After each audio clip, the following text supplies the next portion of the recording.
Europe में एक और जंग का खतरा मंडरा रहा है। एक तरफ रूस के नाम पर अमेरिका और यूरोपीय मुल्कों के बीच टकरार बढ़ती जा रही है, तो दूसरी तरफ नाटो में टूट का खतरा बढ़ता जा रहा है।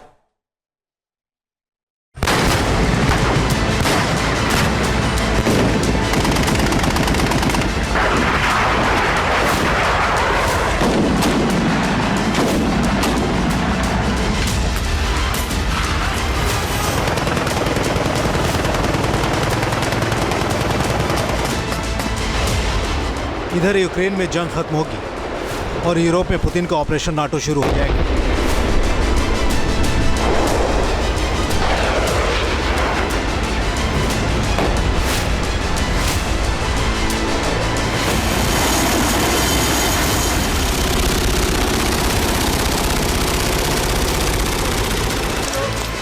अमेरिका भी यूरोप को रूस के रहमो करम पर छोड़ देगा।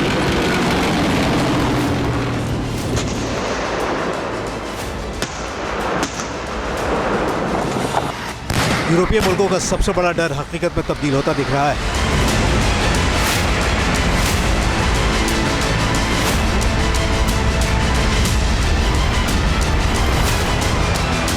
अमेरिका और यूरोपीय नाटो मुल्कों का ज्वाइंट वाइकिंग वॉर एक्सरसाइज एक ऐसे वक्त में शुरू हो रहा है जब अमेरिका के राष्ट्रपति डोनाल्ड ट्रंप ने इशारा कर रखा है कि यूरोप की हिफाजत करने की शर्तों को वो तोड़ सकते हैं।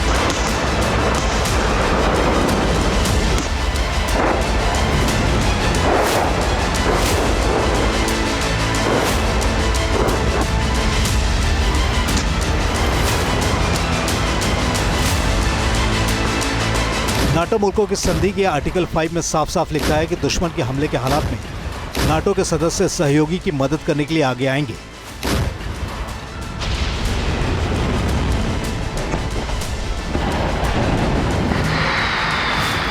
लेकिन अमेरिका के इरादे बता रहे हैं कि इसका भरोसा यूरोप सिर्फ अपनी ताकत के भरोसे करे।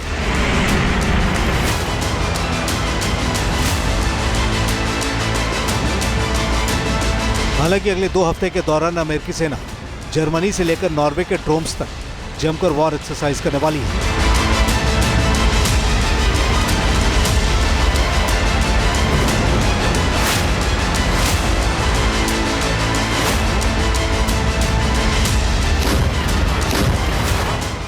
इतना ही नहीं, अमेरिका ब्रिटेन के रॉयल एयरफोर्स लैकेनहीथ एयरबेस पर एटमी हथियारों की तैनाती करने वाला है, जबकि यूरोप में नाटो अमेरिका से अलग एक न्यूक्लियर डिफेंस नेटवर्क बनाने की कोशिश कर रहा है।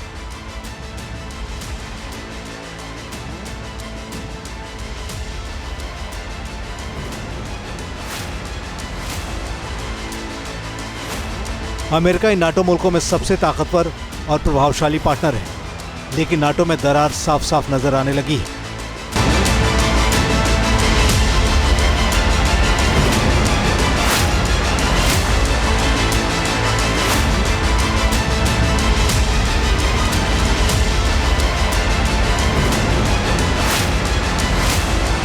और इसकी सबसे बड़ी वजह है ट्रंप और रूस के राष्ट्रपति व्लादिमीर पुतिन के बीच बढ़ती गर्मजोशी।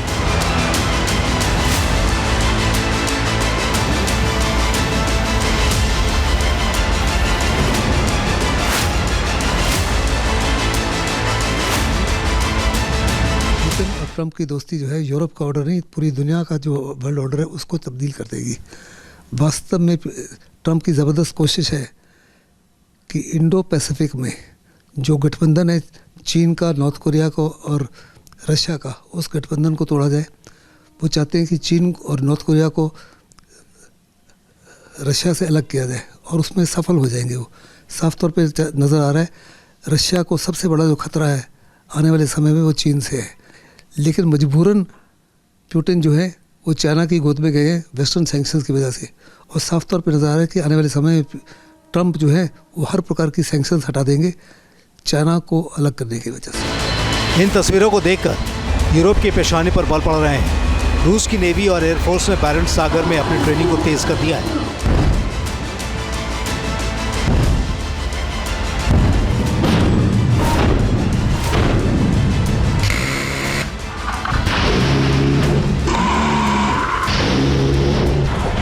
रूस की नॉर्दर्न फ्लीट ने खबर दी है कि missile cruiser admiral Ustinov combat training के लिए कूच करने वाला है।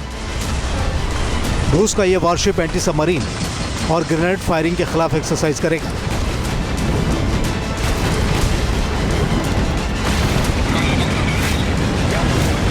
हालांकि इसकी तैनाती के इलाके को लेकर पुख्ता तौर से जानकारी नहीं मिली है।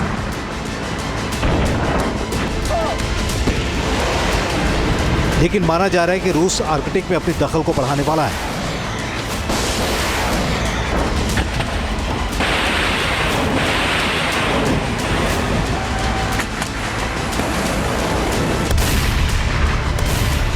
यूरोप के नाटो मुल्कों के लिए रूस की धमक किस तरह बढ़ती जा रही है, इसका एक सबूत ये भी है। इस महीने ही बैरेंट्स सागर में रूस के एक और वारशिप एडमिरल कासातोनोव ने आर्टिलरी फायरिंग का अभ्यास किया था।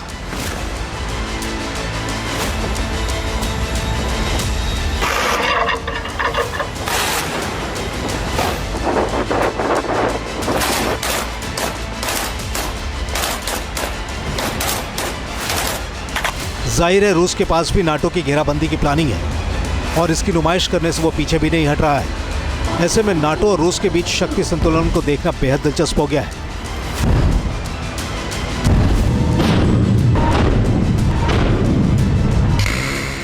नाटो के सक्रिय सैनिकों की संख्या 33,90,797 है, जबकि रूस के सक्रिय सैनिकों की संख्या 13,20,000 है। नाटो के बेड़े में 22,308 एयरक्राफ्ट हैं। रूस के पास 4,814 एयरक्राफ्ट हैं। इनमें नाटो की सेना में 3,275 फाइटर एयरक्राफ्ट हैं, जबकि रूस की सेना में 809 लड़ाकू विमान हैं। नाटो के पास 11,390 टैंक हैं। दूसरी ओर रूस के पास 14,777 टैंक हैं। नाटो के हिस्से में 8,49,801 बख्तरबंद गाड़ियाँ हैं, जबकि रूस के पास 1,61,382 हैं। लेकिन परमाणु हथियारों के मामले में रूस आगे, जिसके जखीरे में 5,889 एटमी हथियार हैं। लेकिन नाटो के तीनों मुल्क अमेरिका, ब्रिटेन और फ्रांस को मिलाकर सिर्फ 5,759 न्यूक्लियर हथियार हैं। मुमकिन है कि पारंपरिक जंग में यूरोप के नाटो मुल्क रूस पर भारी पड़ जाएं, लेकिन न्यूक्लियर वॉरहेड्स का मामला ऐसा है कि जहां रूस यूरोप की हदें तोड़ सकता है। क्या नाटो के वजूद के लिए अमेरिका का साथ जरूरी है? अगर रशिया कल किसी बाल्टिक स्टेट जो नेटो का हिस्सा है या पोलैंड के ऊपर हमला करते हैं, जर्मनी के ऊपर हमला करते हैं, तो जो चार्टर 5 है जिसके नेटो का, उसके तहत जो है एक देश के ऊपर हमला सारे के सारे देश इकट्ठा मिलकर करेंगे। वो अमेरिका के ऊपर बड़े डिपेंडेंट है, लेकिन उनको अमेरिका की क्रेडिबिलिटी के ऊपर अभी कोई विश्वास नहीं है। इसी माफिक ताइवान को भी अमेरिका की क्रेडिबिलिटी को शक है, साउथ कोरिया को भी, जापान को भी और हिंदुस्तान को भी ये नज़रअंदाज रखना पड़ेगा कि कल अगर उनके साथ चाइना के साथ मुठभेड़ होती है तो अमेरिका शायद उनको किसी प्रकार का सपोर्ट ना करे। डेनमार्क के डिफेंस इंटेलिजेंस ने पहले ही दावा कर रखा है कि यूक्रेन जंग खत्म होने के 6 महीने के अंदर रूस अपने पड़ोसी मुल्कों पर हमला कर सकता है।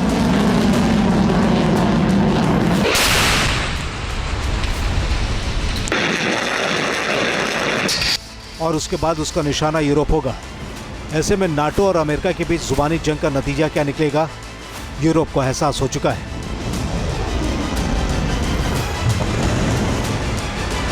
Team news nation.